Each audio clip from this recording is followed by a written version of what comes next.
Yeah, it was an intense experience. You know, I just did the work. Watched a lot of retarded people. Spent time with them, observed them. Watched all the retarded stuff they did. Then again, I always found mere observation in and of itself is a tad rudimentary. Sometimes we gotta dig deeper to mine the true emotional pay dirt. Thus we can diagram the source of the pain and then live it. You know. Yeah, live it. Yeah, exactly. You know, there were times when I was doing Jack that I actually felt retarded, like really retarded. Oh, yeah. I mean, I brushed my teeth retarded. I rode bus retarded. Damn. In a weird way, I had to sort of just free myself up to believe that it was okay to be stupid or dumb. To be a moron. In a weird way, it was almost like I had to sort of fool my mind into believing that it wasn't retarded. And by the end of the whole thing, I was like, wait a minute, you know? I flushed so much out, how am I gonna jumpstart it up again? It's just like... Everybody knows you never go full retard. What do you mean? Check it out. Dustin Hoffman, Rain Man, look retarded, act retarded, not retarded. Count two picks, cheated cards. Autistic, sure, not retarded. You got Tom Hanks, Forrest Gump. Slow, yes, retarded maybe, braces on his legs, but he charmed the pants off next to him and he won a ping pong competition. That ain't retarded. He was a goddamn war hero.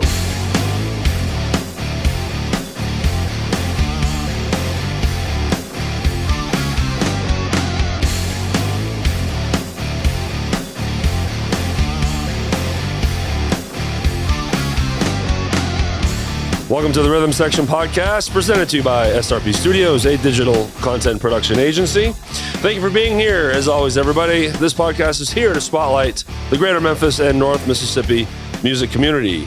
Video episodes published every Monday on YouTube and Facebook at 6 p.m. Central, and the audio episodes, published every Monday morning on all the major podcast platforms. Go to the rhythmsectionpod.com for all non-retarded information. We have merch, hats, shirts, mugs, and tumblers, free stickers at Boba Cream, 131 West Commerce Street, Hernando, Mississippi. We do have a retail location. Go check them out. Go to msbobacream.com for more details on them. And the Rhythm Section Podcast is looking to partner with businesses that want to sponsor and support this platform through advertising. Your business will get exposure and brand awareness with an average monthly reach of 70,000. But the best part is your support will help this podcast brighten the spotlight that hangs over this wonderful music community. For more information, click the sponsor form link in the description, or you can go to therhythmsectionpod.com and click the sponsor tab. Yeah. What's up, Jeff? Man, how are you doing? Good.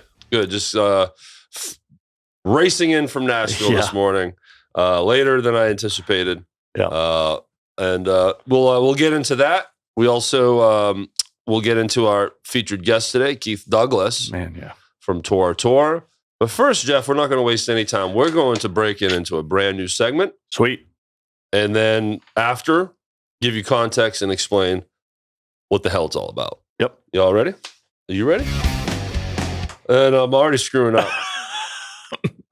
We should have auditioned that, shouldn't we? Should have. All right, here we go. All right, everybody, welcome to the new featured band promo segment where we announce dates for our sponsored bands. That's interesting, isn't it? Yep. And today we have one band. Yep. It is formerly known as, fronted by our good friend Sean Few. Yep. And here are their dates between, as of now, starting on the 28th through October. We got July 28th at Lafayette's, 10 p.m. start. August 12th at Hadley's at 9 p.m. August 19th at Lakeland at Garrison Lake. Not sure on the time of that. And on August 25th, Rock House Collierville at 9 p.m. Go check Formerly Known As out. Search for them on Facebook. Find more information on them.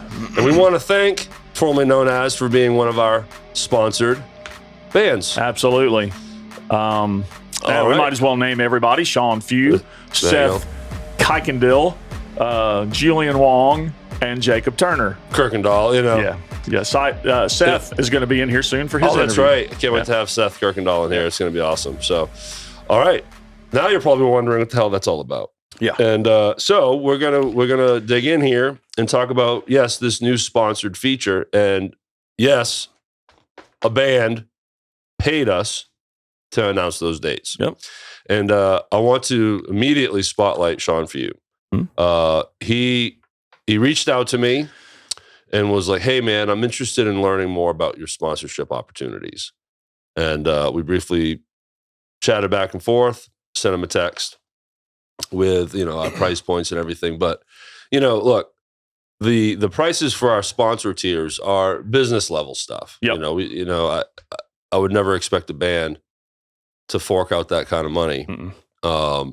So I had to think of something that might work for a band, under a band's budget.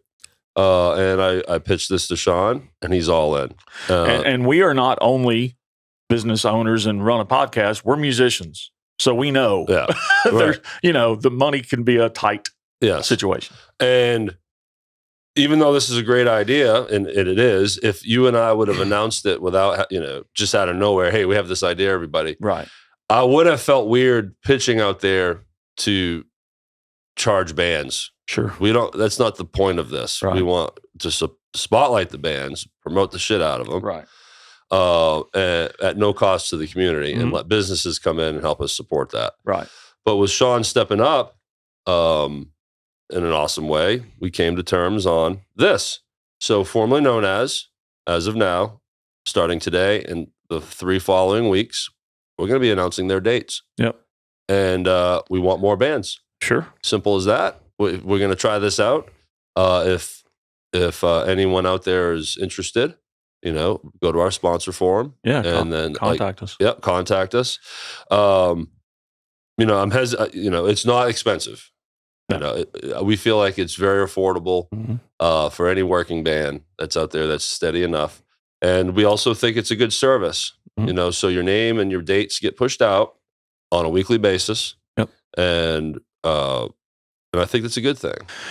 Yeah, and another way that this can benefit everyone involved, us and along with the bands, if we're promoting your dates, then you have a reason to share these episodes, to push these things out there. That's another, that's another, share it. The more people that see it, the more people are going to hear about it, and it helps you. Yeah, I mean, it's a win-win for everyone, but we're a business, and there is a cost to it that we're announcing right now. I'm not announcing the number. I don't want to do that. We'll talk about that off mic if any band is out there is interested. It's the price is not going to blow your mind. No, when you hear it. We promise you this is you would. I mean, you might have to play 3 rooftops in order to afford it. No, I'm just kidding. So there's that. Now, with that said, what we can't do is spend 15 minutes announcing piles of dates. Right. So we are limiting to this at the moment. We're looking for a total of 5 bands. Right. 1's taken. Yeah. So we have 4 opportunities left open. Right. And we'll see how all of this works out. Yeah. If it works, great. If it doesn't, fine. But we can rotate bands in and out. Yeah. You contact us. We do yours for 4 weeks or whatever agreement we come to, and then we can rotate you out and take someone new in. And that way, because we don't want to get 10, 15 bands going at the same time. It would just be crazy. It would defeat the purpose. I mean, no one wants to listen to 15 minutes of that. Exactly. So that's why we are going to limit it. Right. And just ideas, throwing things out. It could be a situation too where, there's a special original band putting on a special show that they want to pre-promote for 6 weeks. Sure. And that's it. Show's over. Deal's over. Okay, great. Yeah. As much as we want monthly rotation, right, we can do that as well. Also, with that, I do want to say that we are going to continue to promote fundraisers without for free. Question. We're not asking for anything for that. Any special events, the Stage Stop reunion, that falls into the category of like, hey, we need to support this this thing and scene, whatever. But if you're a band and you want us to just straight up announce all your dates on a weekly basis, we have that opportunity for you, and reach out. I'll give you more information on that, and we'll see where it goes. Absolutely. So again, Sean Few, I want to wrap it up by spotlighting him one more time and making it very clear that we appreciate him stepping up. Absolutely. It turned into this new thing, organic. It was great. We preach all the time about supporting one another and getting out there and supporting the bands. Sean has supported us by helping us with the theme music and now doing this. Yeah, that's right. This is Sean Few, everyone. I mean, yeah. So I know we've said it a few times, but people don't listen to every second. No. So yeah, this theme song you hear every week is written by Sean Few, plays the guitar and bass on it. Our friend Jimmy Fault plays the drums on it. There's a third person involved in that. I cannot remember, helped produce it, whatnot. Right. But there's a story behind it. If you go check out Sean Few's episode. You'll hear all about it. Yeah. But this theme song did not give Sean brownie points. Right. It's like we didn't give him a discount for right. No. But he's raking in the royalties. Yeah, he is. Lots of money there. And that mailbox money's pretty sweet coming from this show. But yeah, so, and again, thank you, Sean. And this automatically kind of gives this a little bit of credibility that someone's already doing it and stepping up. And we hope that other bands want to get involved because you're directly helping this show. But in turn, as we preach over and over and over, the support we get increases the support you get. Absolutely. And the whole community. So yeah, thank you. And again, let me know. Reach out if you want more information. Yep. All right, Jeff. You laid low this weekend, right? I did. You've been hanging back. You've been working hard on your farm. Yeah, the garden's coming in, man. We got lots of vegetables coming in, so I've been canning a lot of stuff. And I'm waiting for my cucumbers. I've got tons. And the plan was to give them to you Friday when you came by and we went to do our thing, but you ended up going separately from me and I forgot to bring them. So I got them. Lots of cucumbers. Tuesday. Yeah. I need them by Tuesday. Okay, Tuesday. And already put in a request for banana peppers next year. Yep. They'll be grown next year for sure. Yeah. And you're gonna can them and everything? Oh yeah. Hell yeah. Do all that.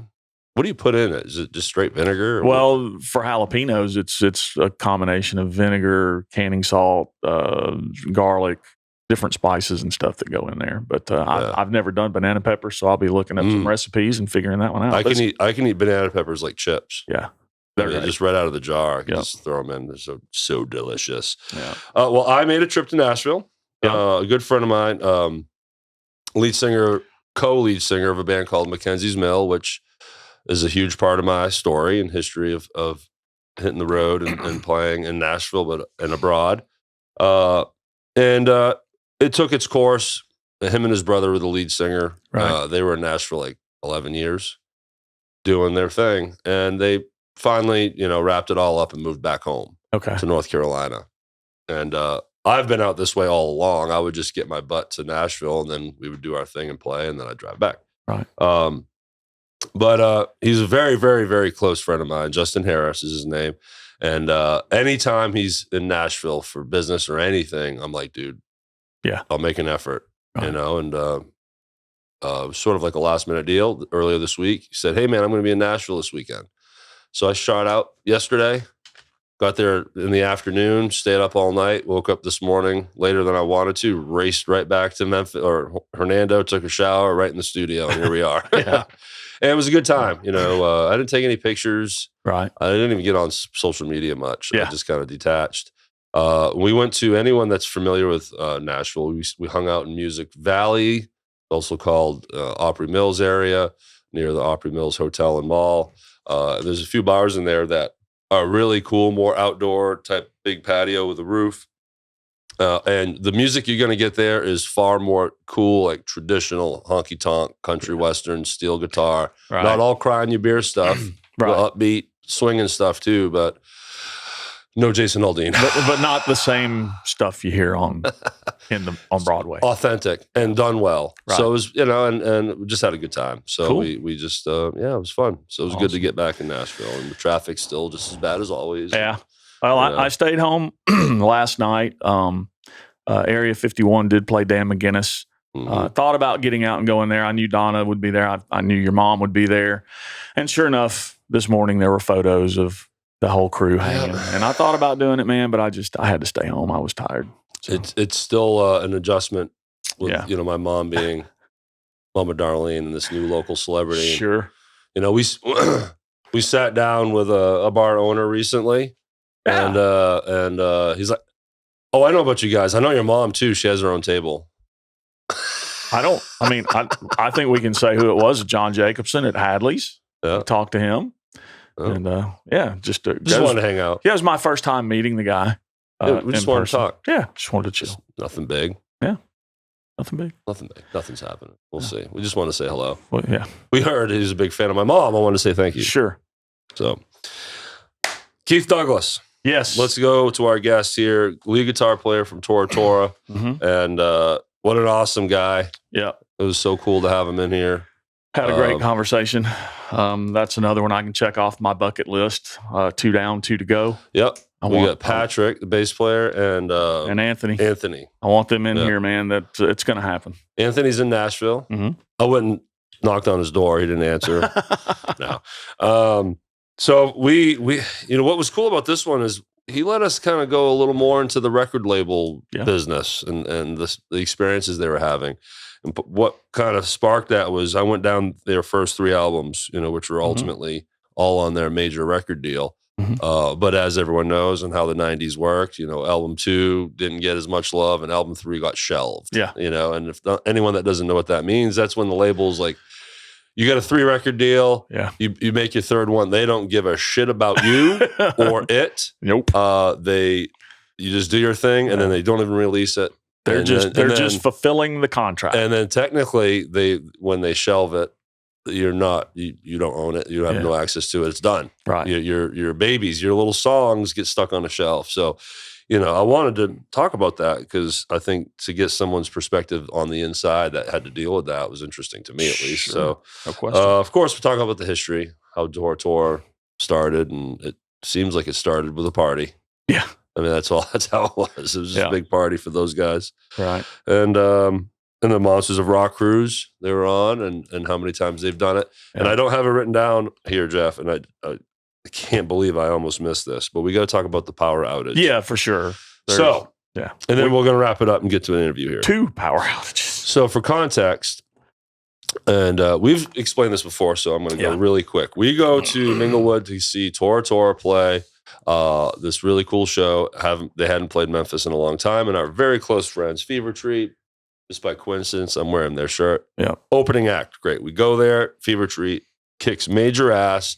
They end a note, power out, done. Right. And the show is done. And then it turns into Anthony doing a little acoustic thing. And Matt Montgomery saved the night because he has a generator in his truck and he illegally parked behind Minglewood and ran power into the stage. And they found this little makeshift little powered PA system and they made it happen. Yeah. And then they did a free show the next day. We went to that. Okay, great. Yep.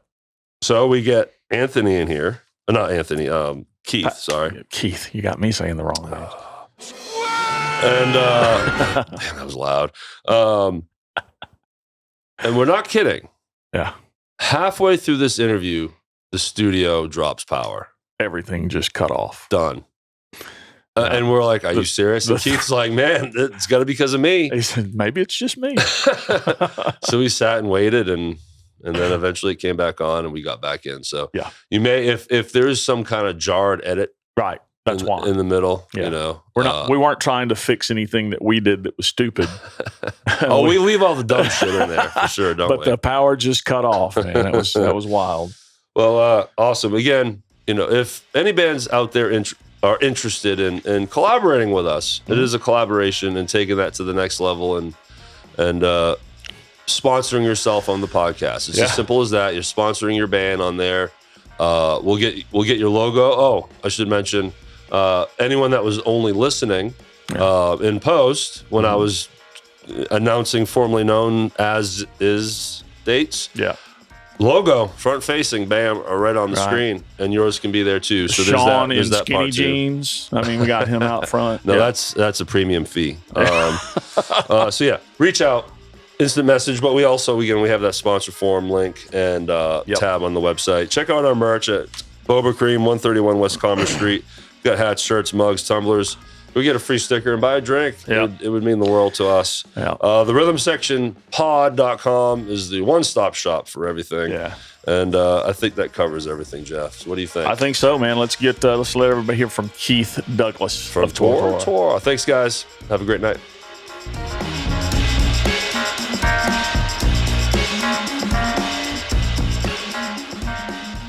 All right, y'all. Ladies and gentlemen, we have Keith Douglas from Tora Tora with us today. Hello. Man, Wonderful to be coming here. in. Thank Yes. you so much for having me. I appreciate it. Man, we've been excited about this one for sure. Rhythm section podcast. I mean, I'm in the rhythm section. Yeah, For sure. sure. Most of the time. I believe that. Absolutely. Yeah. And Jeff was extra excited. He's a huge Tora Tora fan.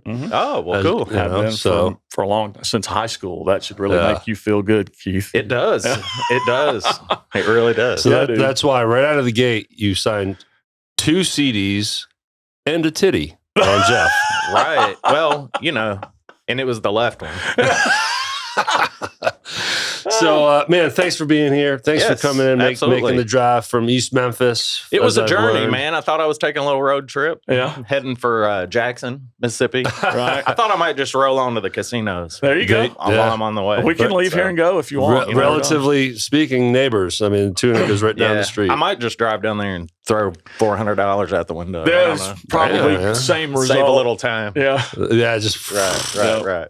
Do you come down this way often in I Hernando? don't, I used to come to the casinos here and there, and it just kind of got old Yeah. fast. When it was a new thing, it was Oh, it was It awesome. was such a big deal. I remember, when we had the first floating casinos, The Splash. Yeah. You could wait in line for Yes. hours and then pay a cover to go in and lose Yes. your money. Yes. So They would crazy. actually charge you to Yeah. get in. Genius. That's hilarious. Pure genius. Wow. And we stood there and we Yeah. paid. So, Yeah. but since then, I don't, I come to Tunica for a show every now and then. Right. But it's probably Yeah, been a little while. Bluesville. Yeah. Go to Bluesville. Yeah. I'm a poker guy. I love to play Texas Hold'em. So I just went to Las Vegas for the World Series of Poker. Sweet. Yeah, it was fun. How'd you do? I didn't play in the big tournament. A friend of mine did, and I staked her half. We went in halves. It was only a $1,500 entry for this tournament. It wasn't the big one, but she lasted 8 hours and Wow. got put out. So Okay. The way you word we that. got nothing. She got put down. 8 hours and $1,500, and you get nothing. Well, Yeah, it only takes one hand. yeah, Yeah. Right. yeah. So I don't know. I would never have the guts Yeah. to sit down at a casino and play poker. Yeah. I don't think. I used Yeah, to I do love it. online. Yeah, I'm just Sure. not good at it Yeah. at all. But, well, look, Keith Douglas, Tora Tora, lead guitar player. Man, Tora Tora, for anyone that is listening to this that's not around Memphis, Right. Tora Tora is, one of the, I would say the biggest name of Memphis, I right? use Legendary. Yeah, I don't know. I I don't know love it. about all that. I love it, man. Well, that's we're- what John told us to say. John said yes. Oh, yeah. okay. John then it's- Patterson, extraordinary, legendary drummer. Yes. Yes. He said he was the best looking, the smartest, He did. Out of. the 4 of you. Oh. No, okay. he didn't say that. I didn't know if we were talking Fever Tree or the tour guys No. So yeah, I'm just kidding. I'm just playing. I Man. get it. John, I've known John since like the 9th grade. Yeah. Man. Yeah. I That's met what- him in high school. Dude, that's one of the things I love about your band. Tora Tora is the same 4 guys Yeah. from day one. Yeah. There's never been any, bringing in anyone else to replace somebody who left or quit. It's the same. Yeah, we've had some same subs here and there Yeah, for a but show. Sure, here and that there, happens. But, Somebody gets sick or whatever, right. but it's never been somebody getting replaced. It's all the 4 of you guys. Yeah, it's just for me personally, I know not too long ago we did a Philadelphia show and Patrick couldn't make it. He was sick. I can't remember what the details were. Right. And we had Jeff Coffrin, who is Yeah. an awesome dude. Yeah. We've known forever, great guy, and he sat in on bass and it was awesome Cool. and great, but it's just not the same. Oh, I get it. It just isn't. Especially all the years you guys have done it Right. together. Yeah. You just Yeah. all the natural timings just kind of fit in with each other. Yeah, I mean, there's a fair Mhm. amount of, just knowing. Yeah. Right. So are you from the Memphis area originally? I am. Nice, man. I am. Born and raised. I was born in Memphis. I moved around a little bit when I was younger. I lived in Kentucky and Indiana for a little while growing up. Okay. But I was back for middle school Okay. on. And then, so let's just jump into the formation of Tora Tora. Who of the 4, who did you befriend first? Probably John. Well, Patrick. I got to go way back Okay. because Patrick I met in like 6th grade. Okay. We were 11 or 12 years Wow. old, something. He we lived in the same neighborhood, we had a little gang Yeah. that, we terrorized the neighborhood. We were bad kids, man. I tell my kids stories now, and they're like, man, you're just making this up. Yeah. The stuff I This did isn't was real, Yeah. I mean, egregious. I did some egregious things when I was a kid too, man. Yeah, and just goofy. Yeah. Right. But so I've known Patrick, most of my life. Right. And we just always loved music, man. We saw a lot of bands. We just grew up loving rock and roll and listening to records. And he always played guitar. We never really did band stuff together so much. There was a while where he got in with some dudes doing country western. Oh, okay. Like in high school, and they were really, I thought it was cool. I guess it's not really my thing, but they were pretty good at it. And he was playing acoustic guitar then, I think. But at some point, I tell you, John, I met him in high school. Okay. And so as soon as I found out he was a drummer, I'm like, okay, well, let's jam. So by this time, how long let's just be me and you and me and John, and we'll play cover tunes and just have a good time or whatever. So when did you start playing? Like before you meeting John, how deep are you into it? I was probably 10 or 12 years old when I started. Okay. Playing. So you're 4 years in. Yeah. So then now you're jamming with John. Yeah. And just doing, man, I just grew up trying to copy Joe Perry and Ted Nugent and, those dudes. Sure. Kiss, Ace Frehley. Oh my gosh. Yeah. I went to my first guitar lessons when I went, and, the guy was trying to teach me theory, and I'm like, dude, I just want to know how to play the solo to Love Gun. That's all great. I want, man. That's great. So I don't want to learn about the major third. Right. I know. None It's of like that. math, man. It's, Right. And I'm still the same way. Yeah.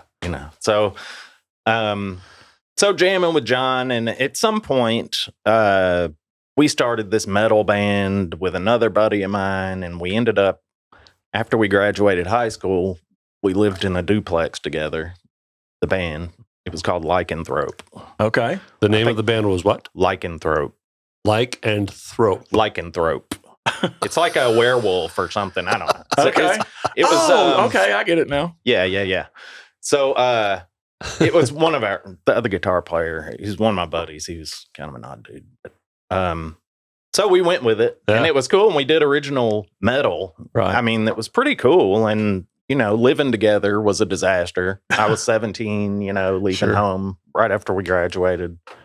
And, that lasted a while before it fell apart. I think we played one gig here and there, but, in the midst of that falling apart, I was hanging out with Patrick, and I was like, dude, why don't you play bass, man? That's what we need, is a bass player, and he was, for a long time, he played bass on a guitar, Okay. with me and John. Sure. And we just kind of grew through that, I guess. Just jamming, getting to know each other. Yeah, and we ended up, Patrick's parents got divorced around that time. Okay. They both moved out and left Patrick with a house. Okay. And, we just kind of stayed set up. Sure. In the den. Yeah. And we had a lot of parties. That's great. And, that's when we started building our following. And that's where our name came from. A friend of ours at one of those parties had a list of names on a piece of paper. Okay. And we just said, okay, we'll take that. It's actually a song title it's a Van Halen song title, right? It is. Yeah. I went on the website and read that. I didn't know there was a Van Halen song called Tora Tora. Yeah, it's like a little, it's just this little intro part. Okay. It's on Women and Children First, Okay. which is my favorite Van Halen record. Gotcha. But so do you guys start writing, the three of you, just jamming and writing riffs? Well, originally we were playing all cover tunes and stuff, trying to play Iron Maiden and just shit we couldn't play. I've seen posts from Patrick. Am I allowed to say whatever? Absolutely. Do it up, though. Dude, it's way worse than that's going on this podcast. Okay. But yeah, I've seen posts from Patrick. He's a huge Iron Maiden fan. Yeah. Me too. Are you? Okay. Yeah. I don't get to see posts from you on social media because you're not there. Yeah. So, well, I get it. Yeah. The Facebook thing, man, I'm just not interested. Understood. Man, you're a weirdo. Still, it is what it is, I guess, And God bless you. Anyway, not to hop off track. Sure. No. But so, you know, at one point I just remember Patrick was saying, man, you guys have to meet this Anthony dude from Kirby High School. He can sing, you know, he's really great. And he came over and did some acoustic stuff, and we were just like, yeah, I think he sang Desperado or something like that. And we were like, cool, do you know any Iron Maiden? Eagles, Iron Maiden. So of course not, but you know, we hooked up and just started jamming and playing really at Patrick's house and having parties. And that's where we built our first little base. That's so cool. And it was kids from Germantown, from my high school. Right. And from Patrick and Anthony's, Kirby. So we kind of blended, you know, pre-social media. Well, you had two large schools. People from two schools really didn't hang out a lot together. Right. But you know what I mean? Yeah. Unless somebody knew and you were on the landline calling saying, hey, there's a party going on. Right. Yeah, not connected like we are now. No, for sure. Different world. So again, I got all kinds of stuff from your website. You guys won like Battle of Bands. You guys were doing that type of stuff. Yeah. We played several of those. Were they the type where winners get like studio time, or is that what the kind? One or two were, yes. Yeah. You know, firstly, hopping back a little bit, we were trying to do cover tunes, and we were just really bad at it. And we had about 9.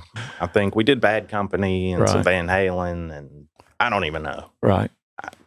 They were all terrible because then, you know, pre-YouTube, sure, you know, you just kind of got as close as you could get. Right. Yeah. You know, listening to now you have software you can slow a song down 50% and keeps it stays in pitch and yeah, you know, all the tools you have now. It's crazy. Or, you know, you can find 20 different dudes showing you how to play it, you know, at least. Tutorials you know, all over the place. We were terrible, and at some point we just said, man, let's just write something. Right. Let's play our own stuff. You know, I had done a little of that with the metal band with John. Okay. And, you know, we just kind of fell off into it. What do you remember your first original song? What was that? Do you remember that? Oh, man. That's a great question. Making you dig deep. That's a really great question because I don't know the answer to that. Okay. I'm sure it was awesome. I don't know. And I can understand not remembering. It's been a long time ago. We had a lot of weird songs. Yeah. I mean, gosh, going way back. I mean, you got to write the weird ones before you guys start really gelling and figuring out your sound. I think so, but you know, we like the weird ones too. Yeah. You know, and Phantom Rider actually came along early on in that process too, I think. Cool. Probably and the song. Well, yeah, and once we heard that chorus, we were like, well, shit, you know, we need to scrap all these others now and start over. You know, that's kind of where we were at. Right. But yeah, to answer, we were terrible at playing cover tunes. So there's no bar gigs for original rock. No. Really. No. You know, very few. And we were doing the Battle of the Bands, and, you know, Amro Music Store had the Amro Jam at the New Daisy Theater. Okay. And it was one night, it was like a Tuesday night, every first Tuesday of the month or something like that. And it was an oddball night. Right. And it was all bands, and you got to get up and play 3 songs. And, you know, the rest of the bands were pretty much the audience. But so many people showed that it became like its own little community, you know. And it's a great way to showcase. Yeah. And, you know, and eventually more people kind of quit playing Rush songs at that and would slide in their own, you know. Yeah. And we were playing all original stuff. And then, you know, after a while, it was all original bands, you know. Not like it was our idea or anything. It just kind of morphed into that. Right. And it kind of built in a scene. Right. You know. And we're talking early 80s right now, right? This was probably about 87. Okay. Oh, okay. 86, 87. Mm-hmm. Wow, because, I mean, things really start firing for you guys in 89. I see that's when your debut album, Surprise Attack, with A&M Records was 89. Right. So that's quite the... So it happened pretty fast. So we were doing the contest. Like at one, we'd win a won a guitar or something. And another time we won like a recording session at Sun Studios, which was very cool. yeah. Sure. Because this was before it was really a museum. Right. It was still being used in the 80s. Nice. Weird. It was so bizarre. And we went in at like 5 or 6 in the evening and they left us with like a night guy. We spent the night in there, which was a trip. Cool. Wow. You know, recording. That is cool. We actually recorded the song To Rock to Roll, Okay. which is on our first independent release. Yep. Which was before that was Surprise Attack. To Rock to Roll. Yep. That was before Surprise Attack. Yeah. It was a 5-song EP cassette that we put together and recorded at oddball places. And one of them was at Sun Records? Yeah. Dude, that's awesome. That is cool. Hopefully you've archived that EP. Oh, yeah. Yeah. Yeah.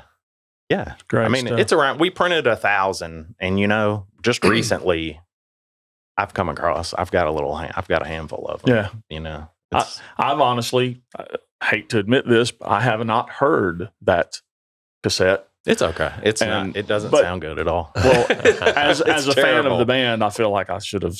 No doubt. But for sought us, that out and I done it. mean, we just come on, wanted, man. Step But it up. But I have heard of it. Yeah. I mean, I've heard all about it. You know, Mhm. it's one of those things that kind of just in the background that people talk about. But like you said, 1,000 copies, it's not really over the years really readily available. no. So Not at all. But what was really cool, you know, I had them, we were driving around to the local record stores. Yeah. To Pop Tunes and, you know, whatever was in the mall. right, And, you know, we'd drop off 10, 15 here. And at the same time, I think it was Rock 98 or 93. I can't remember the I don't things, remember but it either. was Malcolm Riker. It was Okay. out of West Memphis. Mhm. And he started a locals show. And that kind of picked up steam along with the Amro jams. And, you know, then people were into, you know, new Memphis bands. Sure. I mean, this is a cool thing, you know, and everybody was real supportive of each other. And, you know, you could go and see a band in a packed out Daisy, man, Mhm. like all the time. I've been there many times. Yeah, and I saw yeah. you guys there. I've seen Roxy Blue there, and you know, so many of the local bands at the Daisy. It was a great place to go see live But, shows. you know, it just kind of all came together. And with that cassette, you know, and Malcolm Riker started spinning, Malcolm Riker, sorry, Mhm. started playing Phantom Rider. And, you know, Yeah. and then all of a sudden, next thing we knew, it was on the radio like 9 times a day. Took And we're off. like going, holy shit. And is that what connected you to the eventual deal? Pretty much, you know, and then people were going looking for our little cassette Yeah. or whatever. And it just kind of created a whole, you know, Right. just a buzz, I guess, about Now- the band. And What was the? I wish it was still like that. I know. today. The business has changed so much. You know, yeah, I have no idea what's going on today, you guys. I I don't really either. don't. I don't Yeah. understand it. Yeah, You know, I don't either. everything is so, I don't know. well, you can throw it on YouTube and you Yeah. know, hopefully you hit it there. But it's Yeah. just that's such a different time. I don't want to derail because I love this story where it's going. But Right. yeah, I pine for. I wish I could have lived in that era. It was so simple, you know. at that age. You hear something, you like it, and Yep. you go and you buy it, Right. and then you're just a fan. Mhm. You know what I mean? Yeah. And you go, and if the band plays, you go see them Right. and buy a shirt. And But I mean, you think about the dream. You're like, oh, I want a record deal. You guys went from playing in Patrick's living room and doing Battle of the Bands to signing with a major record deal. right. So That's Let me- in 2 years. So connecting those, one of those Battle of the Bands, it was at the Mid-South Fair. Okay. It was before we had Beale Street Music Fest. It was during Memphis in May, Cotton Carnival Mhm. at the fairgrounds, and that was where the big stage was set up. And I saw Cheap Trick and all killer rock bands. Mhm. Right. So they had this Battle of the Bands that ran the whole week, you know, and people voted.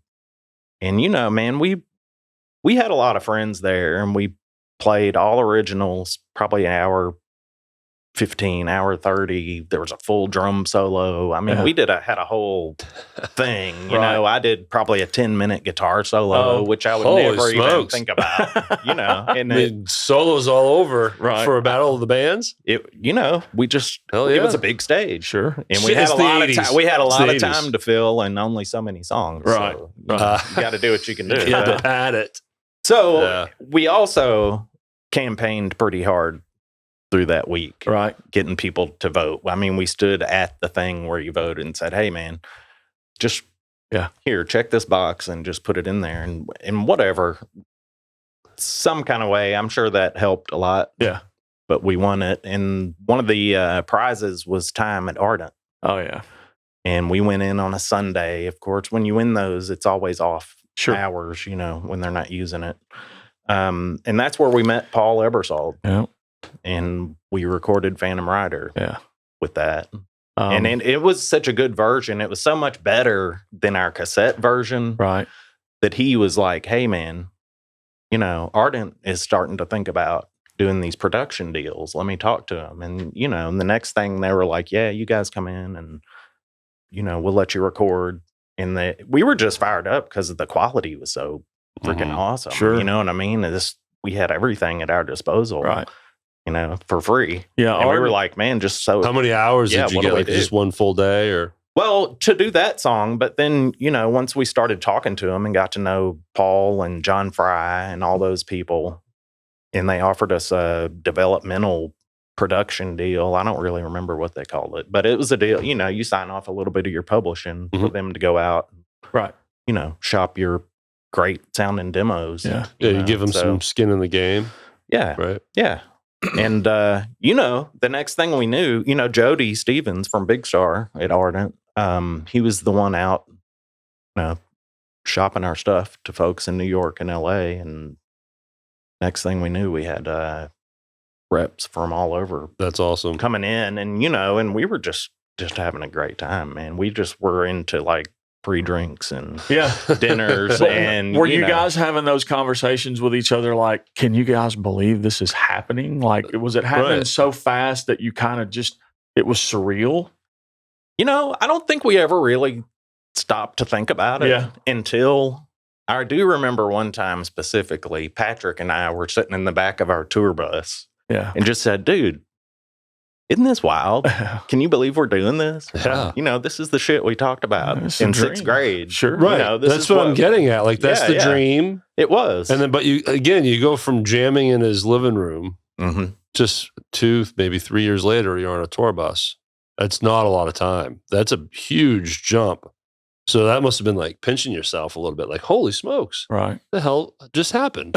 Yeah. It was a lot in a short amount of time, I guess. And then being put right out on the road. Now, you guys are still kids, relatively speaking, right? Oh, yeah. I mean, so now you're out in the wild. We were total kids. Yeah. So what was that like? What was being, man, stepping out in the world like that? We had a really good time. Yeah.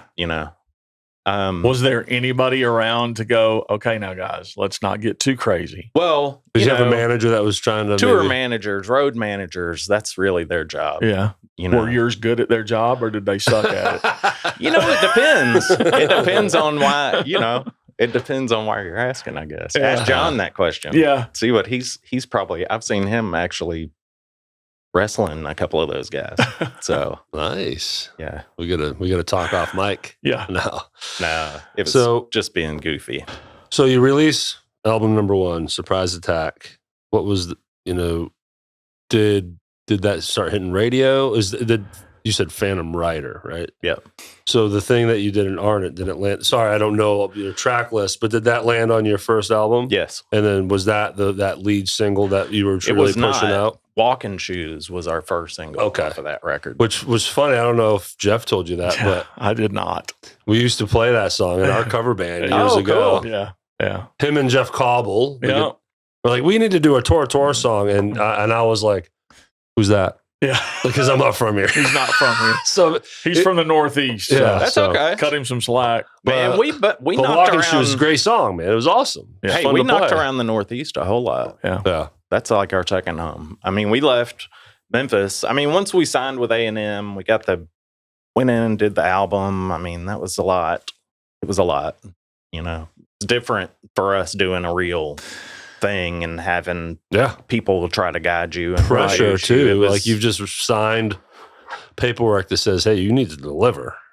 On this. And it was a little weird. I mean, it was the first time we had worked with somebody, that had some production ideas. Joe Hardy and Paul Ebersol did that first record. And Joe was very involved with ZZ Top. Yeah. And at the time, it was real mechanical and that's the afterburner a lot of era. Fairlight stuff going on. And he would start slipping some of that into our stuff. And I was like, man, I'm just not really sure about this. Yeah, because I mean the Afterburner album when they brought in the drum machines and so they were trying to trickle that in on you. Oh yeah. I mean, at the time it was just huge, badass new technology. You know, there's a big machine they called a Fairlight. It's a huge computer, like size of this room. You know, right. And now you can do it all of that on your phone. Yeah, I'm sure. Crazy. I'm sure. But you know, so it was an odd time, and it's a cool record. I mean, it's a great snapshot of where we were, and I mean, just learning and new experiences, and you know, hopping out on the road. Man, we jumped in a van and went to New York. Our managers, they came to Memphis. We had several management companies coming through, and you know, more free dinners and drinks and whatever, which is what we really enjoyed. Sure. And schmoozing you. Hey man, right? Absolutely. That's so backwards now. Now people are trying their best to get record companies to pay attention to them. Yeah, right. So that's cool. So did you finally landed on a management company?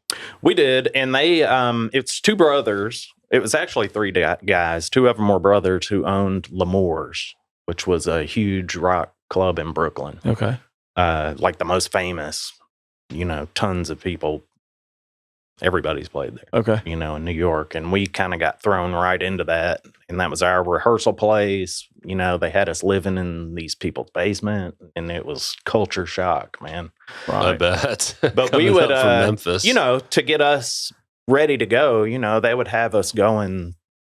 That was kind of our home base. And we would drive to these weird towns in Pennsylvania somewhere, play for two people.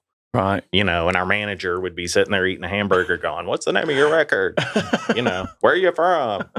You know what I mean? Trying to just get our, just trying to put your show together. To teach you how to promote yourself. Yeah, exactly. So, you know, that was a real learning experience. And we played a ton of gigs, man. Yeah. And it was nuts, man. We would drive to Boston, play a gig, get finished at 1 a.m., get in a van and drive back to Brooklyn. You know, it's terrible. But, you know, we managed. When you're young, you can do that kind of stuff. So, and Derek and I have always said it, that the music business is not nearly as glamorous as people think it is. Oh, man. Oh, you know? No. Yeah, it's a lot of work. Oh, yeah. And, you know, we probably paid, you know, our dues probably are peanuts compared to what a lot of guys do. Yeah. You know, or have done. So, right. So how long did you all hang out in New York? You know, we were there.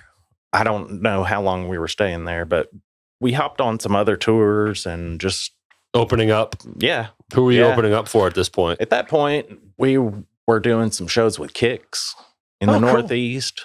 They were really, really cool guys. I can't really think, man. There were just a ton of bands that popped out at that time. You know, MTV started a thing about the time our first single came out. And in the afternoons, it was like a call in and vote kind of thing, dial MTV, whatever. And we ended up like in the top 5 in that. And that was a huge boost. And, you know, we would jump out with other bands from the same, like Dangerous Toys and, you know, all those kind of era guys. And it was a very cool time. Did you guys ever do any shows with Danger? No. But they've been on these Monsters of Rock cruises. Yeah. I like they're good band. Ted Poley is always on. Yeah. And he's an amazing vocalist too. I love his stuff. Yeah. But talking about Surprise Attack, I got to say this. I've often said that, in my opinion, the album artwork on Surprise Attack might be the best ever. And that's saying something, because there's been a lot of great album covers over the years. Best ever in the history of music? Period. Man, that's a bold statement. That's a really bold statement. That is so killer. Well, is it tattooed on you anyway? I don't have a tattoo. No. Well, then maybe I need to get one. I don't. Dude, you're not the big fan like you say. You don't have the tattoo. You've never heard their independent release. All right. Come on. I know. I'm Right. slacking. I'm slacking. Sorry. And you never heard. I never heard it. doing the cover tune. So Yeah. It was like just another cover tune for me. yeah, And No, it was awesome. It was fun. Fun song to play. And now I'm going to make another bold statement. uh oh, We're going to move on to Wild America. Do it. Probably in my top 5, period. 1992. Wild America is an amazing record. awesome! Thank you I for saying freaking that. Is it the best love- record in the world of history of music? It's the best record we ever made. Oh, did you feel like that was like your gem? Yeah. Personally, I love yes. it. I think every song on the album is awesome. And it's just a great record. Well, thank you for saying that. I love hearing that. That's the one I feel like we kind of, we're finally to where we were trying to get. Yeah. And that album from top to bottom, Surprise Attack, I love too, for what it is. Right. But to me, it kind of takes some curves and twists. To me, Wild America was just, it still stands up today. I think it's a I great agree. sounding record. And I can hear a level of maturity Yeah. from Surprise Attack to Wild America. Oh, yeah. It's just obvious that you guys had been on the road. Mhm. You'd paid your dues. You had done your thing. You and- experienced the studio already. yeah. Yeah. Right. So Man, that probably wasn't as weird, scary place like it was the first time. Yeah, right? sure. Exactly. And, we started that with John Hampton from Ardent. And it kind of, I don't know that the label was loving what he was doing. And they pulled him off to do the Gin Blossoms. Okay. And that was a huge record. So I'm Mhm. sure he was glad that's what happened. But they brought in this guy. It was a massive record. It was, You can't I deny remember. it. Yeah, no kidding. Yeah. But they brought in this guy, Sir Arthur Payson. Okay. And from LA or New York, I don't know where he was a trip, man. Weird dude. That's but a I tell you, Pretty man, cool name. well, if you call yourself Sir, You sure he wasn't from England? Hey, man, that's a pretty cool power move. I'm going to start actually using that. I'm going to call myself Sir Keith. Sir Keith. Yeah. But that guy, man, he worked with Desmond Child, who at the time was writing every hit song for everybody that there was. Yeah. And he was, he was the engineer guy for that guy. So, he just felt like it was his way or the highway. And he made things hard, man. And this He really- this is for album number 2. Yeah. And So, that's the one, there was a difficult situation within there's that album. a lot of, what's great about him is he knew how to bring it out, but he would just work you to death. Yeah. Take after take after take. After Yeah. take. I was cutting acoustic after 2 cuts on this. He'd like change the strings. I can hear the difference. And I'm like, man, you're out of your mind. Oh, You got to be kidding me. It's crazy. Oh man. So, I wish I had ears like that. at the end of the day, when we heard the record mixed, Mhm. we all just like stopped what we were doing and we were like, holy shit, Yeah. man, that sounds great, man. He does know what he's doing. Yeah. So did that album push you out further? Now I see the year 1992. We all know what's going on. Yep.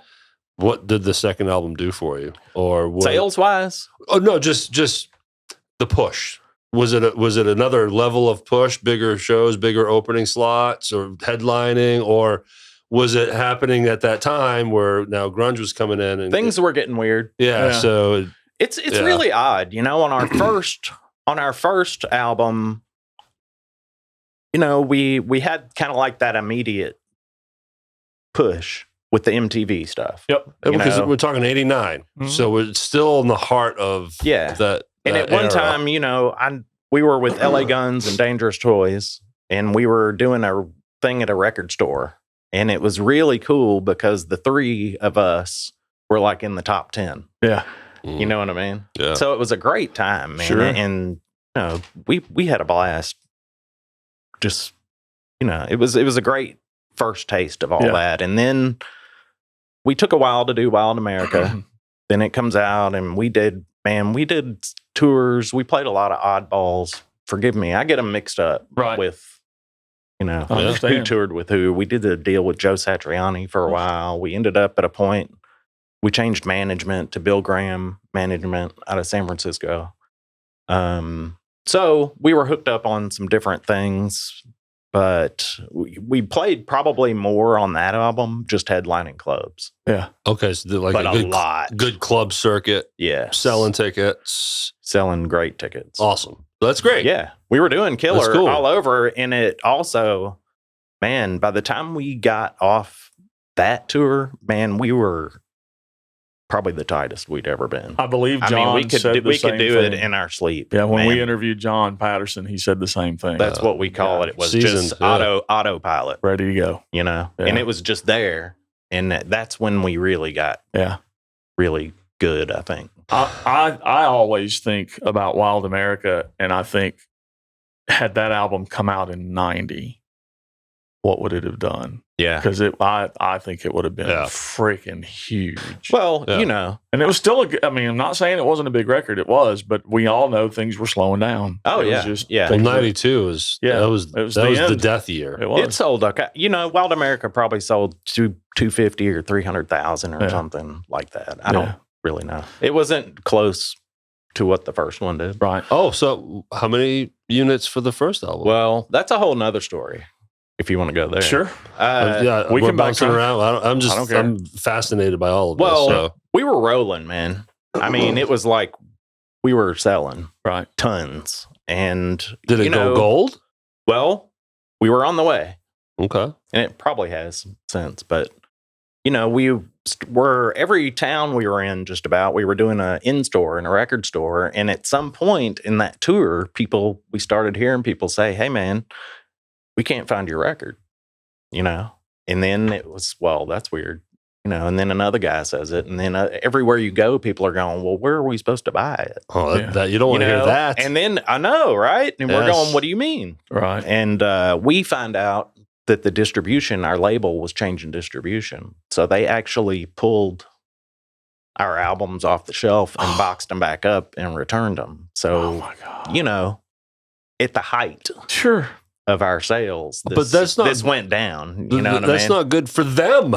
No, it's not No. good for anybody. But You we know, were just like- kind of collateral damage to that. You know what I mean? Man, so it would have sold a lot better. Oh, we Yeah. were well on the way. Yeah. Yeah. Yeah, we were Right. rolling. Man, we were Crazy. probably over 400,000, 450 out of the gate. You know, we were Yeah. getting the numbers back, but then when that happened, that was kind of knocks Did it wind come out of your back, sails though? a little bit. I mean, and then eventually when they redistributed, did it you pop know, again? it's or- you're never going to get the The same momentum. Yeah. same momentum. I mean, Yeah. that's it's literally. like playing oh. Minglewood on a Sunday afternoon when you're supposed to play Oh, Saturday we'll get night, there. man. We'll get there. We You know gotta what get I to mean? that. We'll It's get there. kind of the same thing. I Right. mean, yeah, it's cool, Yeah. but it's not what it was supposed to be. We'll get there, but I want to bring up. But you know, Okay, those go are the ahead, kind of yeah. what ifs. What ifs? Right. You know what?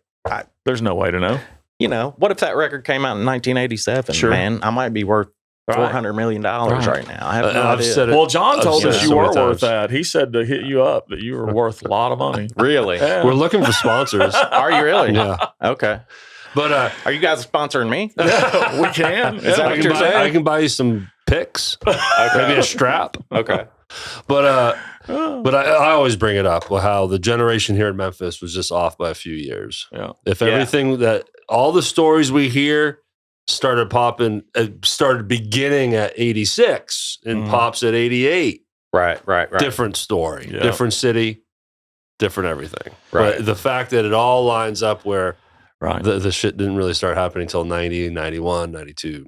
Right. You know, but Right. But I will tell you, in the old days in Memphis, now kind of before my time, there was some great Memphis rock. man. like Target, right? like And Target Survivor and like Creed, Mhm. Jimmy Jameson. What was Yeah. his other band?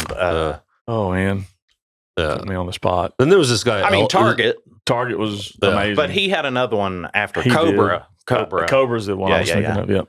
But if you keep going back, it's pretty remarkable because then you get Stax records and of course Elvis and Johnny Cash and Oh yeah. Jerry Lee Lewis but all the Stax record stuff. It's man, this city's just amazing. It's crazy. And the Really albums, is. the albums that were recorded at Ardent, yeah. that a lot Oh, of people God, don't know yeah. about. I mean, Yeah. there's Have you guys ever read It Came from Memphis? I have not. Great book. Okay, I'll have to check it out. Fantastic. I don't know where it's been my whole life. Really? But I found it a couple of years ago. My wife gave it to me, or my son. It's a gift. And it's, man. What's it is- called again? It's called It Came It from Came- Memphis. Okay. And it's an amazing, incredible story of how rock and roll got started. Okay. And Elvis is not in it. Really? Right. You know, this is all Memphis, Right. from the old days to, you know, segregation and just the guys that came out of that. Yeah. It's amazing. And since I've read that, I realized, and I've told Anthony that, man, we weren't that far off of the very beginning of this whole thing, man. We were a lot closer, you know, to that than we are now. Right. You know, I know what you're saying. So it's a trip, man. That's a great read, though. It'll blow your mind. Yeah. I'm sure there's so many names in that thing. It's unbelievable. You know? The Memphis Horns, Yep. you know, these guys, we worked with them and did a couple of shows with them, and they were so incredibly amazing. So you actually did live shows with them? We did. They did. That's cool. They played with us a time or two. You know, we played Mud Island once. We sold out Mud Island. That's probably our biggest Memphis gig we ever had, man. We came back in town, sold out Mud Island, and I think they were with us there. Or it was at the next show, one or the other. But, you know, just to have them on stage with us, and they were just such big fans and supporters of ours, you know. They had us to their thing. There was like a Memphis Horn celebration at the Pyramid, and they had all these guest musicians come in, because those dudes, man, you look what they've played on. Yeah. That'll blow your mind. Yeah. You know. Quite the resume. You know, so they had us right in the middle of it, you know, playing, and I can just remember Rufus Thomas backstage, and he was going, we don't need no heavy metal bands. What are these long-haired white boys doing up in here? That's funny. Yeah, it was awesome. That's great. It was great.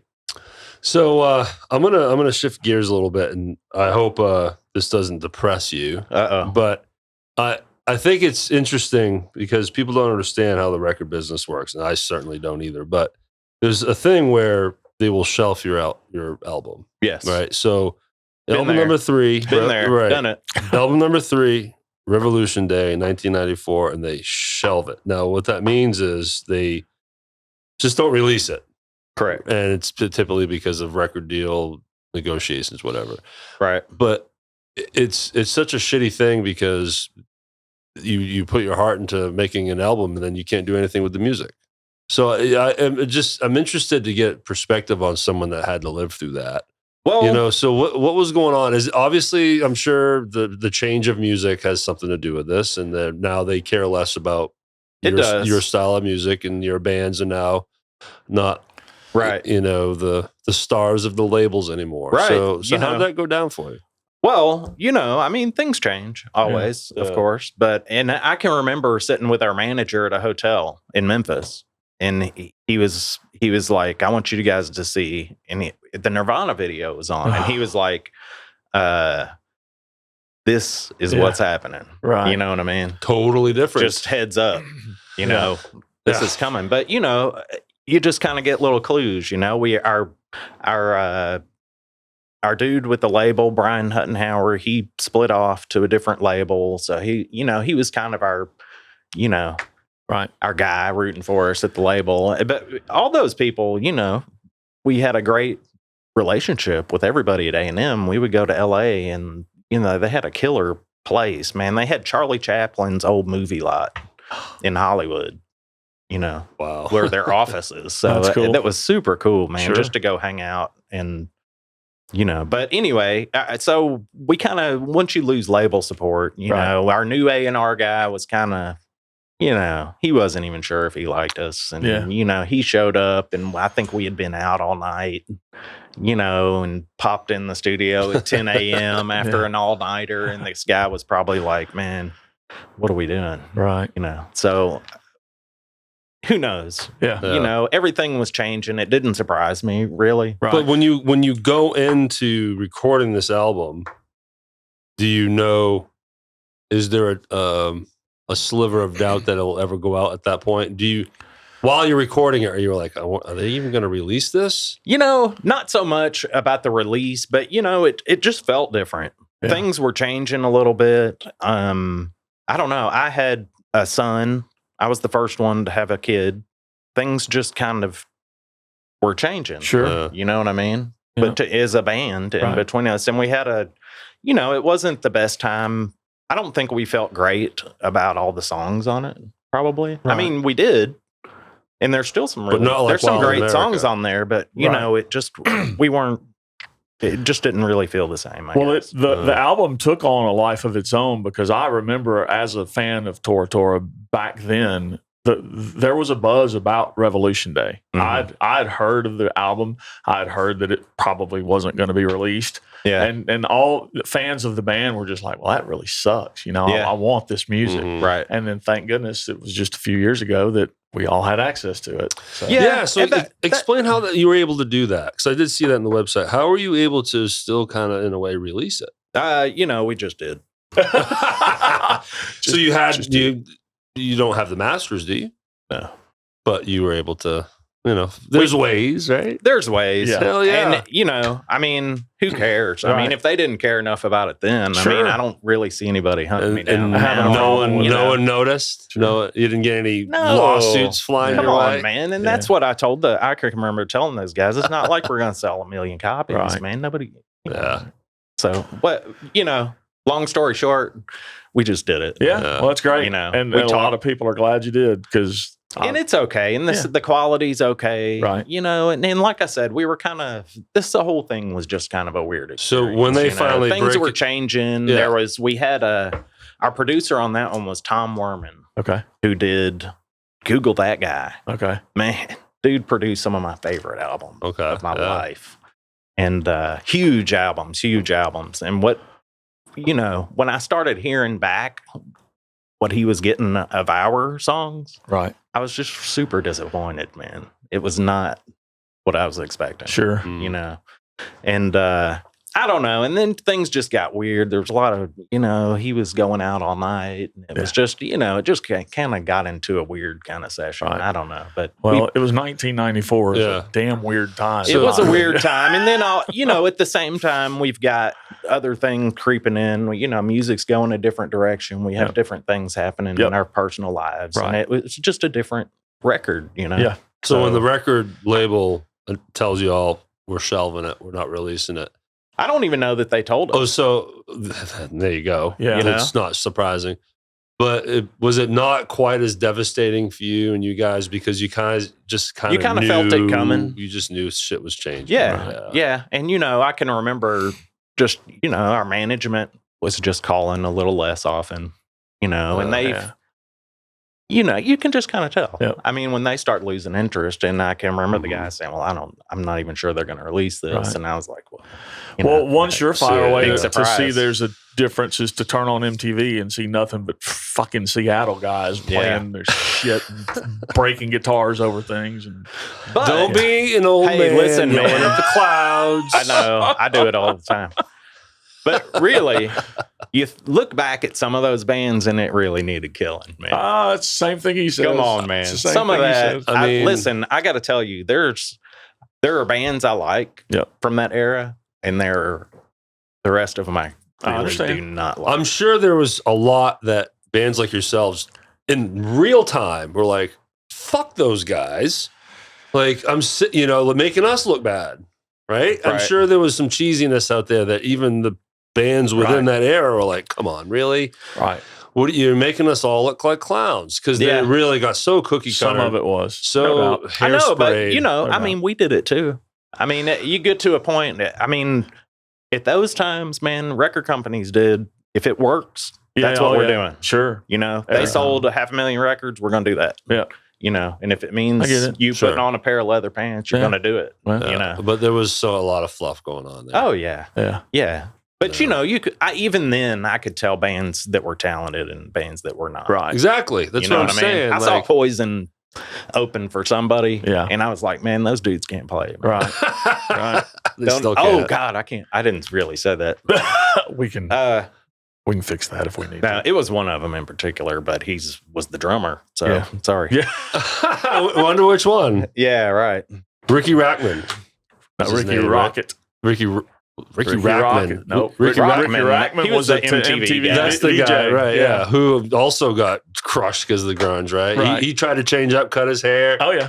Anyways, so man, enough depressing record label talk, right? But it's cool. You know, man, things just change. They do. You know, They and do. I put myself in a place of other, you know, generations. And I can, you know, it is old man yelling at the cloud kind of stuff. I mean, but I'm happy to do it. But a lot of those, man, I will tell you, there's a sound from that era and those bands I can't take. Yeah. And they still, it's that super dated, homogenous, gross guitar sound. Very over produced. Yes. Of what era?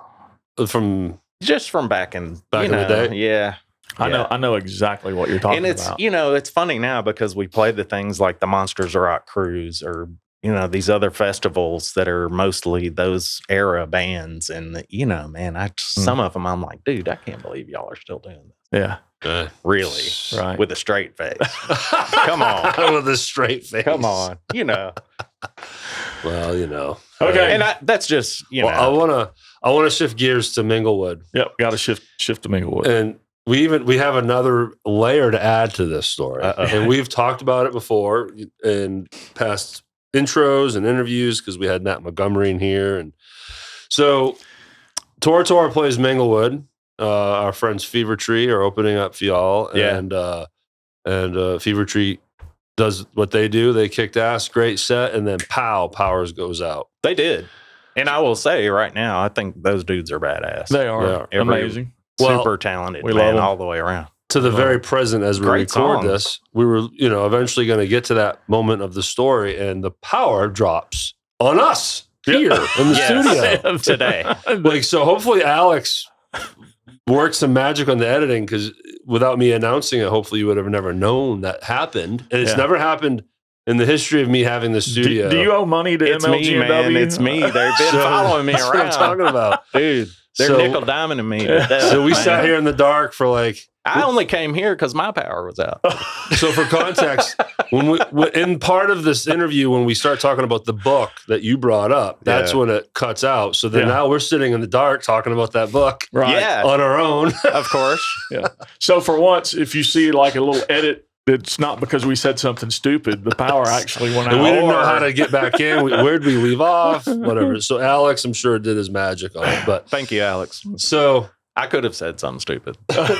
So there's a picture. I got to find it to add it to this episode of you and the three guys sitting in the back, just arms crossed, chilling. Like, no power. Yeah. Just waiting and not knowing what's happening. And then eventually Anthony got up and did his acoustic thing. And this, as the story goes, Matt Montgomery pulls up his Ford truck, which has a built-in generator and set it all up. But how was that for you? For me? Yeah. Oh, man. Extremely deflating. Yeah, exactly. Is what that is. You know, we usually before we'll do a show, I mean, Patrick and John and I get together at John's place, and you know, we're woodshedding a little bit and getting back together before Anthony ever shows up. Right, he's in Nashville. So, you know, on this one, and it had been so long since we played Memphis, and just that all of us were like, man, we need to freaking throw down, man. Yeah. Let's do.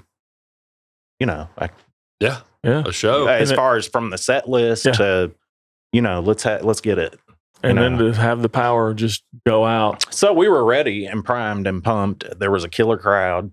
Yes. It was a perfect night. And I know you guys had people come from out of town. Yeah, we did. We did, and you know, we met people all during the daytime. We had the meet and greets. We had people from all over the country. You know, which is, you know, you feel some responsibility at that point. And then nothing.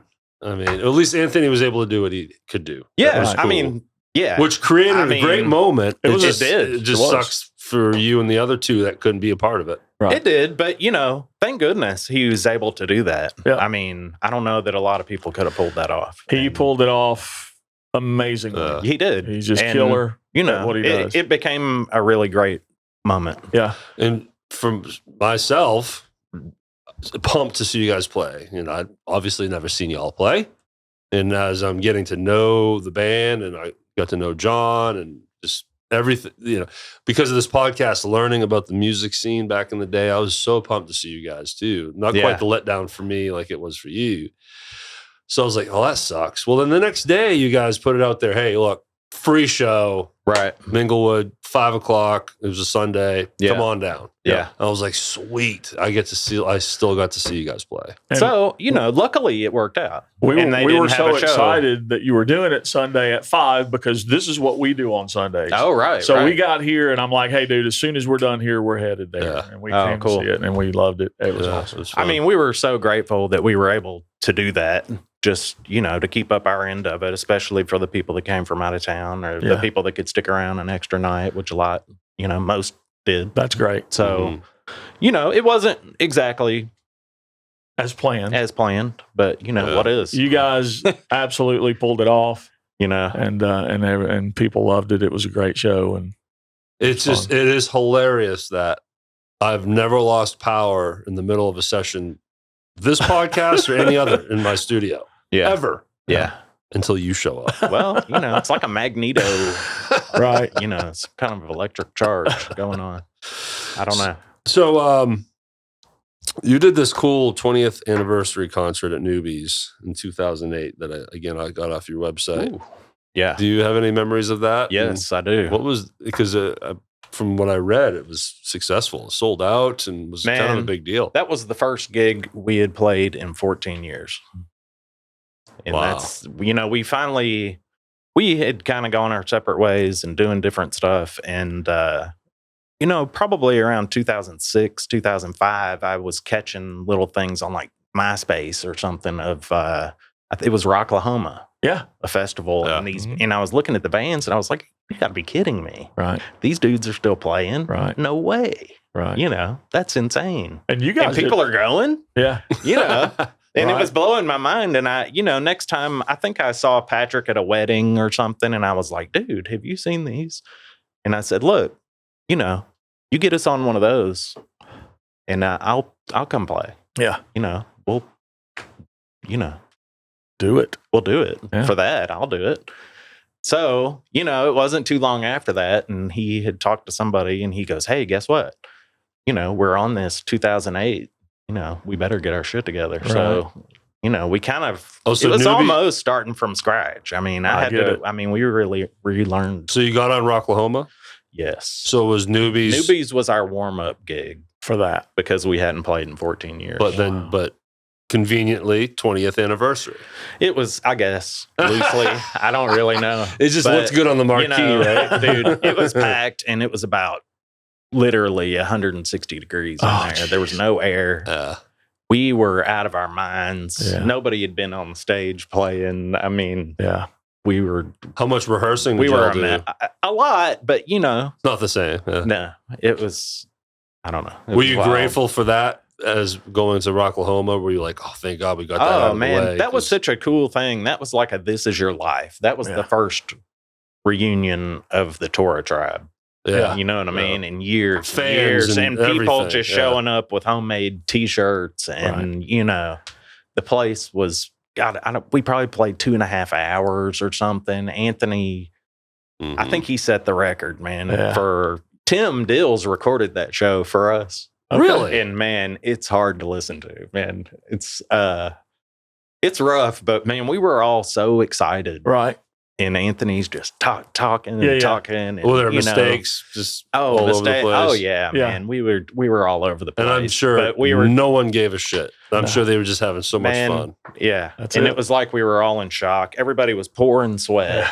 The place emptied and it was just completely trashed. Right. And I just will never forget the bartender looked at me and he's like, "Man, who the fuck are you guys?"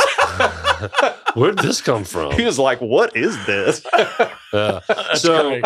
so then you do that, and then the Rocklahoma thing. Yeah. That's awesome. But was this the beginning of, hey, maybe we can hang out more? Maybe we can do Yeah. this more? Yeah. Because you but, didn't take know, another 14 years off. You guys No. started trickling more and more and more. Yeah, and at that point, Anthony is in Nashville, and he's kind of plugged into some folks that do some of these festivals Right. and this and that here Yeah. and there, and so doing a few of those gigs a year, Sure. just for the fun of it. But still, that's cool. Enough to Absolutely. get the boys back together a few times Yeah, a year and absolutely. have some fun. And not taking it too seriously, just to go have some fun. You're not, Yeah, sure. not trying to get that record deal anymore, right? No. But you guys get one later on, though. I see FNA Records. Yeah. What? Yeah. Exactly right. Yeah. If you can, in modern we music, could start a record label. Yeah, I don't know if you can really call it record deals like you used to be able to. Yeah, not really. Yeah. But Right. and that was basically, we collected every unused demo we could find. It was a promotion thing and let get this that guy stuff out release there. them. Right. I see. Yeah. They're Love it. weird. No, It's fun, though. Oddball. It is fun. I mean, half of it is like inaudible. I mean, it's really poor quality, yeah. but it is what it is. Well, now you're doing Monsters of Rock cruises. Yeah. You've done how many now? 3. 3 years in a row? No. I think the first one we did might have been 2017. Okay. And then 2019. Then the pandemic Right. threw everything And then out. you just did this one in 2023 or late 2020. No, it was 23. Yeah, it was this year. Yeah. Earlier March. this year. So how did the first one come about? How does that happen? How do you all of a sudden just land a gig on something like that? We had done a few of the other oddball festivals in Nashville. There was a thing called Farm Rock, and just we would do these oddball things with other era related bands, And eventually, somebody just asked Anthony about it, and he's like, "Yeah, we'll go." Yeah, hell yeah. So it's a fun thing, man. It's a good time. It's a really good time. It's very well done, very well organized. And it must be a time for all the bands to reconnect because, through all these years touring together, I know. Just the whole scene. It's a trip, man. I just on this last one, I was walking down the hallway in the bottom of the ship and I run across Jason McMaster from Dangerous Toys. And I'm like, dude, can you believe we're still playing the same bullshit? I think, double billing with Dangerous Toys and Tora Tora. 35 years ago. Yeah. It's when we were knocking around. Yep. Nobody would ever thought that. So Like it's just funny, but it's crazy and cool at the same time. Sure. And the people that go on those cruises are such fans, man. Well, it's a commitment to make. It's a big family almost. It's a big time and money commitment. So the purists are going to be there, right? Yeah, absolutely. And a lot of people are repeat. They go. But it's for a band. I mean, it's great. You play twice. They have 2 or 3, 4 different venues on the ship. Right. There's like an outdoor stage. They have the big theater, the big ship's theater, and there's a smaller room. Right. Because you did both small and big, right? Yeah. So I remember seeing pictures. Yeah. Yeah. Did you do the big theater? We did not this time, but there's a thing they call Studio B, which is like it's a pretty big room with I guess they use it as like an ice rink or something like that. I don't know. But it's a pretty good sized room. The cool thing about that cruise is that the access that fans have to the band. Sure. That's the big thing about it is you guys are just doing your thing throughout the ship and fans can stop and say, hey, can I take a picture or whatever? Yeah. And you did, the only way you got that back in the day was to get backstage passes and go meet, the band. Right. So now it's cool that they have this cruise. You're sitting at a buffet and you got some guy from Tesla over there chowing down on some crab legs. Right. For real. I know that guy. Great. Yeah. That's great. Yeah. It's cool. And, some people are more out and about than others. Right. I was on one, we did one that Vince Neil was one of the headliners. I never saw that. He was the one slamming that pancake, wasn't he? Dude, I think they brought the buffet he was to him because I never saw him. Stacks of pancakes. That's terrible. Man, I'm saying all kinds of bad things. They don't call him Vince Meal for nothing. I don't think he knows this podcast exists. I think we're safe. Okay. Yeah. All right, cool. Yeah, we're good. If he ever finds out, you guys are in trouble. And if I'm in trouble. I can outrun Vince. Listen, man. You could outsing him too, my friend. Oh, probably. no. Probably.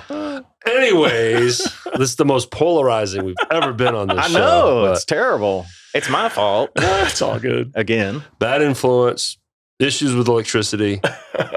We'd love to have Vince you back. Neil. We'd love to have you back. Yep. Well, man, we do have to wrap this up, though. It's just that time. I don't know how long we've been because the clocks were reset. Shit went crazy because we lost power. Right.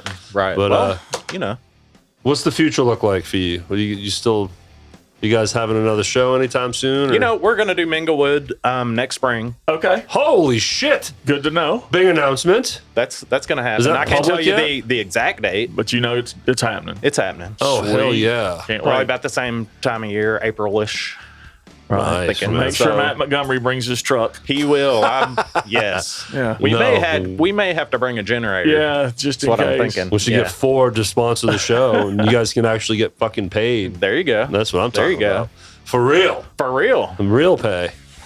All right, well, thanks, Keith. Yeah, thank you Man, guys. We I appreciate it. you being Thanks. here.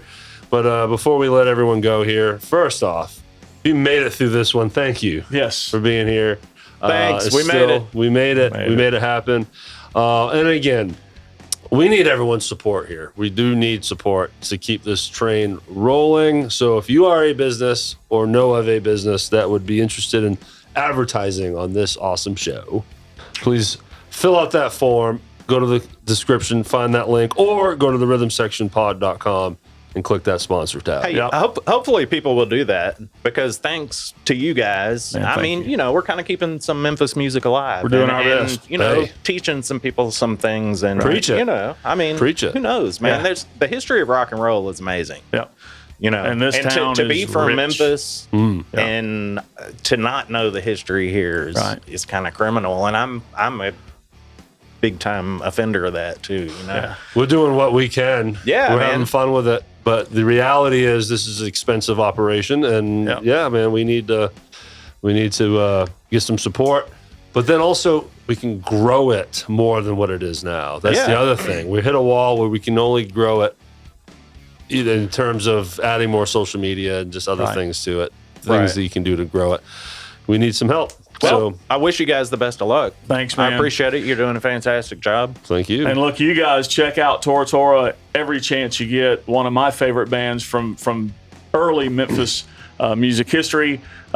Anthony Corder, Keith Douglas, John Patterson, and Patrick Francis. I got them all right. You I did. just Why threw did up you in saved the bass player for last? You see that? Oh, it's John Peterson. Well, Oh, that's right. Yeah, he's in on the jump that's now. happening. All right. Right.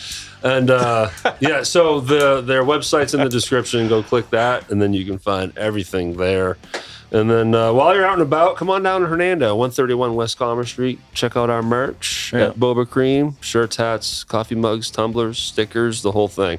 And this is a new thing. We're always going to end with this way. Get your ass out and see a band. Yep. Go. Every time. Go check out a band. Next spring, Tora Tora, Minglewood. That's right. April something. There we go. There we go. That's big news right there. All right, everyone. Thank you so much for hanging out, and we will talk to you next time. Thanks guys.